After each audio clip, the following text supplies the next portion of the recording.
Welcome to episode 38 of the New Favorite Things podcast. Today we're going to talk about how you can set up a Google Site blog for your students. So the first thing you're going to do is click on this link here, type it in bit.do/Pullano blogging, Pullano blogging, all lowercase.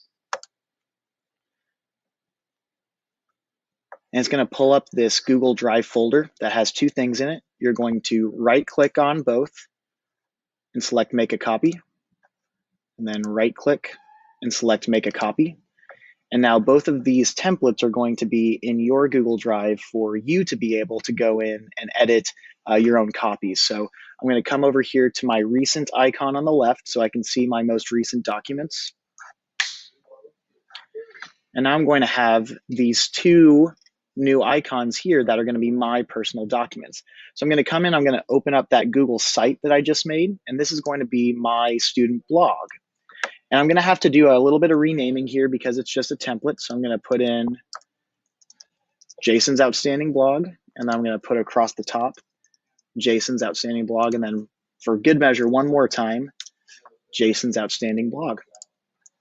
I'm going to go back into my recents. I'm going to open up my Google form that I made a copy of, and this is going to be our comment section. So students will be able to have a collaborative space to be able to give one another feedback. So in my comment section, I've got two questions. It says your name and leave your comment, but I need to do something really important so that we can monitor what students are interacting with each other. They could put any name they wanted to here and then maybe be less than nice to one another. So we want to have a method for accountability so we can make sure we know what students are responding. So if you come up here to your settings wheel, you can click on collect emails and then click save. And now student email addresses are going to be collected. So even if a student says some nasty things on a comment, we can go back in and we can see which student email account it came from. So I'm going to go back into my Google site that I made, and I have this placeholder here. I'm going to click on the plus sign, and I'm going to add my comment section from my Google Drive. So if I click on this right arrow and go to my recents, it's going to be sitting right there, and I click on it.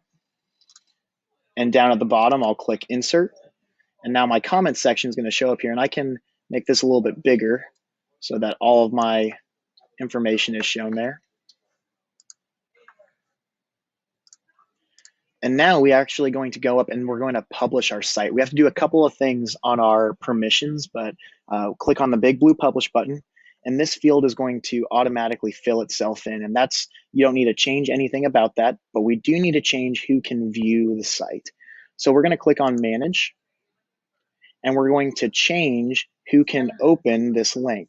So when I click change, I don't want anybody to be able to see my draft, but I do want people to be able to see my published site. So I'm going to click here, and I'm going to change it to Granbury Independent School District. Now, if you want this to be something that you could send home to parents as well for their students' work, you could select it as public.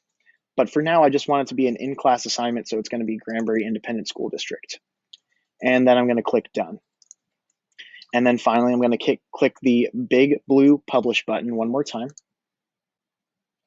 And I have a fully published link. So if I were to copy that link here and open it in a new tab, this would be what other students would be able to see. It takes a second for that link to get live, but here it is. So students would be able to see one another's work, and they would be able to leave each other some feedback and comments up here. So let's talk about how you can customize your site.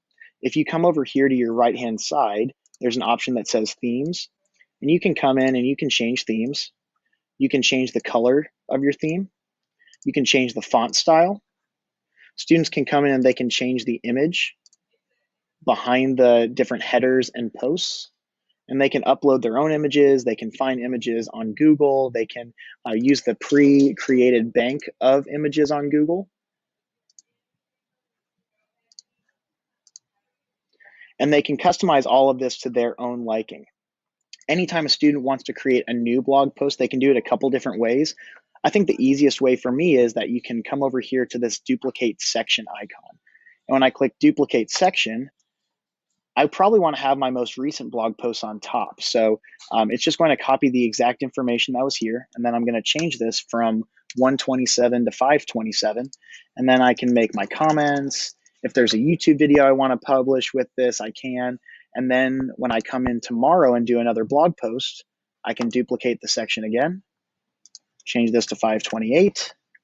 Maybe I want to just make this a yellow background, or I want to go in and I want to select a new image. So it's really customizable. It gives the students a lot more ownership to their blog. And when you have ownership of something, you're naturally more engaged. I hope that you enjoyed this. Be sure to follow us on Twitter at GISD Tech 3 and at Coach Polano, and we'll see you next time.